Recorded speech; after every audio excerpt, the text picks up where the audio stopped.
thought deeply about death and the death of my family members and about funerals. And I thought about it partly because I had this weird experience once that I think I told you about, where I took one of my clients to see an embalming, which was a very strange experience. And I had a chance to talk to the funeral directors, because they have weird jobs, And there's this idea, well, the Freudian idea that people suffer from this terrible death anxiety. And there's a whole line of social psychological theorizing called terror management theory that's predicated on the idea that we defend ourselves against death anxiety with our belief systems. And it's Ernest Becker's idea. He wrote The Denial of Death, which is a great book.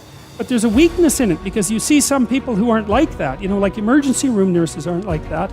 And palliative care nurses aren't like that. My sister-in-law is a palliative care nurse. That's a hard job, right? Because you go in there, you're caring for people, and they're in pain.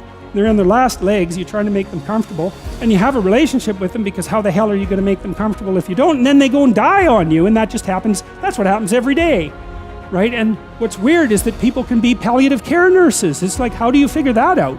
Because people can actually thrive in the face of death, strangely enough. And like these funeral parlor directors, they were interesting to talk to, because that's all they do, right? They just deal with death and grief all the time. And it was very interesting talking to them, because I talked to two of them. They found their job extremely meaningful. And I asked them, well, what does that do to your life? You're saturated with death and suffering.